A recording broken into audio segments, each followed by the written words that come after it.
नमस्कार, मैं साक्षी गिरी, आपका स्वागत है हिंदुस्तान पोस्ट में। आज हमारे साथ एक ऐसी महिला हैं जिन्होंने छत्तीसगढ़ में महिलाओं के लिए बहुत आवाज उठाई है। जैसे हमारी सनातनी महिलाएं लव जिहाद का शिकार होती हैं और बहुत प्रताड़ित की जाती हैं। महिलाएं कैसे आवाज उठाएं और धर्मांतरण जितने हुआ उनका घर वापसी कराना, ज्योति शर्मा जी ने वो सारा काम छत्तीसगढ़ में बहुत ही सफलता से किया है। ज्योति शर्मा जी, आपका बहुत बहुत स्वागत है हिंदुस्तान पोस्ट में। मैम, छत्तीसगढ़ में ऐसे कितने लव जिहाद के केसेस हैं, आपने कितने सॉल्व किए हैं, कितनों की घर वापसी कराई है, क्या कहेंगी आप इस पर? कितने हल किए हैं ये तो बता नहीं सकती, क्योंकि सैकड़ों में है, तो उसकी गिनती अभी मैं अब बता नहीं सकती कि मैं 14 सालों से काम कर रही हूँ इस क्षेत्र में। बेटियों को, जो हमारे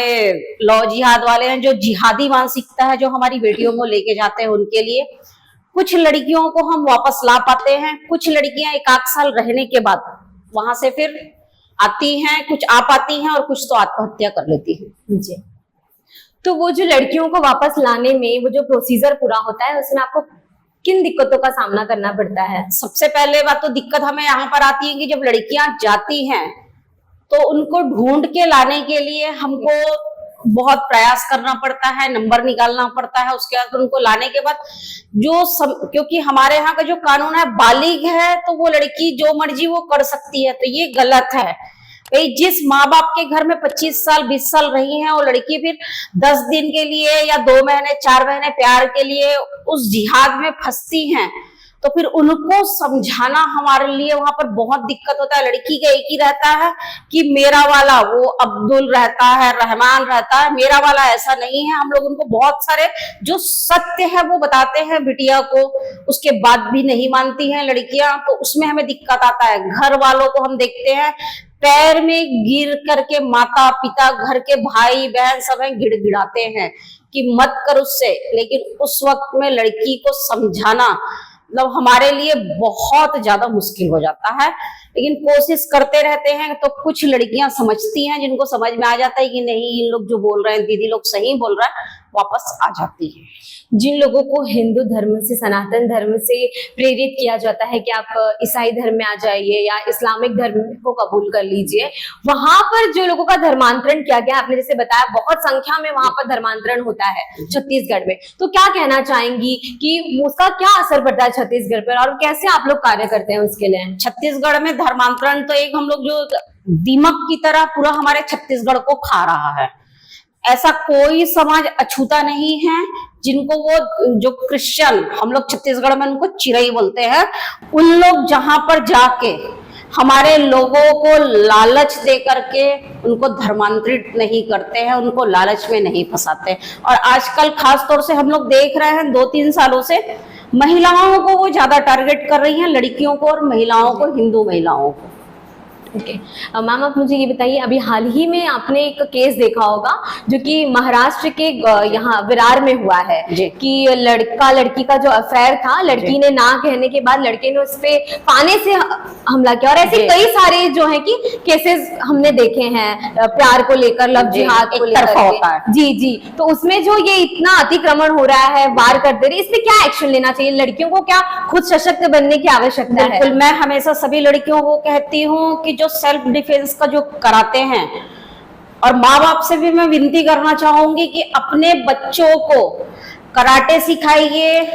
तलवार सिखाइए, दंड सिखाइए, मतलब अपनी रक्षा। तो अगर उस बिटिया को आता अपना रक्षा करना, तो आज हमारी एक हिंदू बच्ची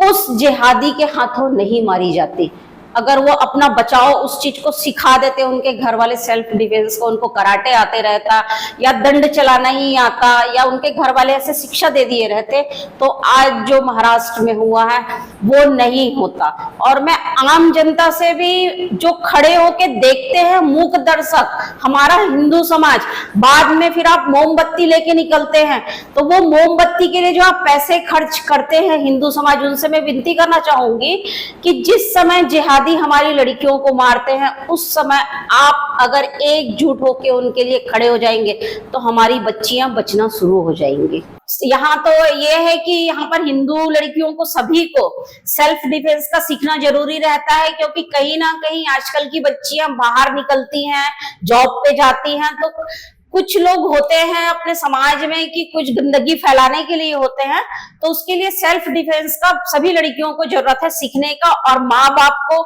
जहां आप डांस क्लास के लिए या किसी और चीज के लिए रील बनाने के लिए प्रेरित करते हैं, तो मैं विनती करना चाहूंगी कि ये सब बच्चों को सिखाए, कराटे सिखाए, तो वो बच्चों का भविष्य में काम आता है। अभी कहीं कहीं हम लोग देख रहे हैं कि मतलब महिलाओं के लिए महिलाएं अभी सशक्त हो चुकी हैं कहीं कहीं स्तर पे, लेकिन ये जो गांव के यहाँ पे गांव इलाके में, ग्रामीण इलाके में जो महिलाएं हैं उनको कैसे सेल्फ डिफेंस सिखाएंगे? जो ग्रामीण इलाके में महिलाएं हैं उनके लिए हमें क्या करना चाहिए? ग्रामीण इलाकों के लिए भी है, वहां पर हम लोग जाते हैं ग्राम पंचायत में, जैसे मैं छत्तीसगढ़ का बता रही हूँ, हम गाँव में जाते हैं, बैठक कर रहे हैं, तो वहां की दीदियां अगर अपनी इच्छा जाहिर करती हैं तो वहां हम दंड का प्रशिक्षण उनको देते हैं, दंड सिखाते हैं। तो जहां भी ऐसा होता है, ये सभी राज्यों में है कि सभी राज्यों में हमारे जो दीदी लोग हैं, बहुत सारे लोग हैं आजकल सीखे हुए हैं, वो जहां भी उनको बुलाया जाता है वो जाके प्रशिक्षण दे करके आते हैं। ओके,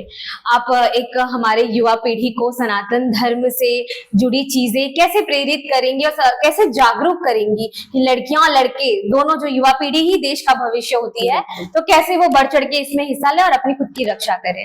सबसे पहले बात तो मैं युवा पीढ़ी को ये कहना चाहूंगी कि जो हिंदू धर्म के लिए जो कार्य कर रहे हैं उनके साथ में खड़े होने के लिए आप लोग सीखिए। ठीक है, आपके घर में वो माहौल नहीं है, लेकिन आज का जो समय है हमारे बच्चे देख रहे हैं, चाहे लड़की हो या लड़का हो, तो मैं उनसे कहना चाहूंगी आप लोग जुड़िए।